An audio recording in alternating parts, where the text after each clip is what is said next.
আসসালামু আলাইকুম ভিউয়ার্স, আপনারা সবাই কেমন আছেন? আশা করছি আল্লাহ তাআলার অশেষ রহমতে আপনারা সবাই ভালো আছেন। আজকে আমি অনেক দিন পর আপনাদের সামনে নিয়ে হাজির হলাম নতুন আরও একটি রেসিপি নিয়ে। এই গরমে প্রাণ জুড়ানো, কলিজা ঠান্ডা করা একটা রেসিপি, সেটা হচ্ছে ফ্রুটস কাস্টার্ড রেসিপি। গরমের মধ্যে ঠান্ডা ঠান্ডা ফ্রুটস কাস্টার্ডের জুড়ি নেই। তাহলে চলুন আমরা প্রস্তুত প্রণালীতে চলে যাই। এর জন্য সর্বপ্রথম একটা বাটিতে আমি প্রায় 6 টেবিল চামচের মতো কাস্টার্ড পাউডার নিয়ে নিচ্ছি এবং এর ভিতরে আমি কিছুটা ঠান্ডা দুধ ব্যবহার করছি এবং ঠান্ডা দুধটা দিয়ে খুব ভালোভাবে আমি কাস্টার্ড পাউডারের সাথে মিক্স করে নেব, যাতে যেন এই মিশ্রণটার মধ্যে কোনো ধরনের লাম্পস না থাকে। আর এই কাজটা কিন্তু খুব আস্তে আস্তে এবং সময় নিয়ে করবেন। দেখতেই তো পাচ্ছেন এখানে কাস্টার্ড পাউডারটা মিক্স করা হয়ে গেছে। এবার একটা প্যানে আমি প্রায় 1.5 লিটারের মতো লিকুইড মিল্ক নিয়ে নিচ্ছি। আপনারা চেষ্টা করবেন ফুল ফ্যাটযুক্ত মিল্ক নেওয়ার। এরপর এই দুধটাকে খুব ভালোভাবে আমি নেড়ে চেড়ে নিচ্ছি এবং অপেক্ষা করব একবার বলক আসা পর্যন্ত। দেখতেই তো পাচ্ছেন ভিউয়ার্স, বলক চলে এসেছে। এবার এটাকে আরও একটু ভালোভাবে নেড়ে দিব। নেড়ে এর ভিতরে আমি প্রায় 1 কাপের মতো চিনি অ্যাড করছি, আর চিনিটা আপনাদের পরিমাণ মতো দিয়ে দিবেন। এবার দুধটাকে আমি অনবরত নাড়তে থাকবো যতক্ষণ না পর্যন্ত চিনিটা মেল্ট হয়ে যাচ্ছে।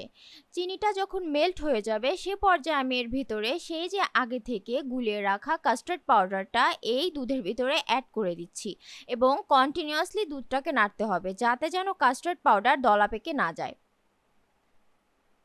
তারপর আমি আরও কিছুক্ষণ এই মিশ্রণটাকে জাল করব এবং আরেকটু ঘন হয়ে আসা পর্যন্ত অপেক্ষা করব। যখন মোটামুটি ভালোই ঘন হয়ে আসবে সে পর্যায়ে আমি এর ভিতরে হালকা একটু লবণ দিয়ে দিচ্ছি। যে কোনো মিষ্টি খাবারের ভিতরে লবণ দিলে টেস্টটা একটু বেড়ে যায়।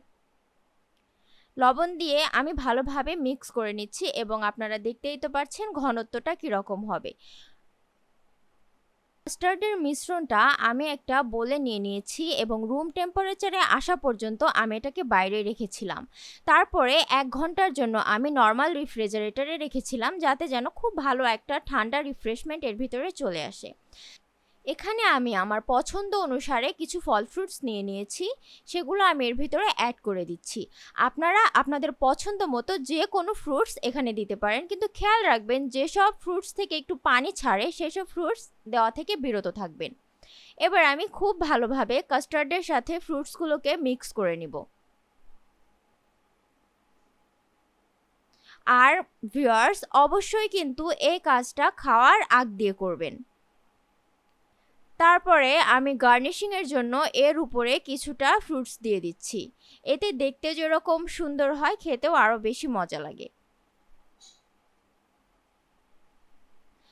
আর যেহেতু স্ট্রবেরিটা একটু টক ছিল, এর জন্য আমি স্ট্রবেরিটা শুধু দেখার সৌন্দর্যে উপরে দিয়েছিলাম। এটা আমি কাস্টার্ডের ভিতরে মিক্স করিনি।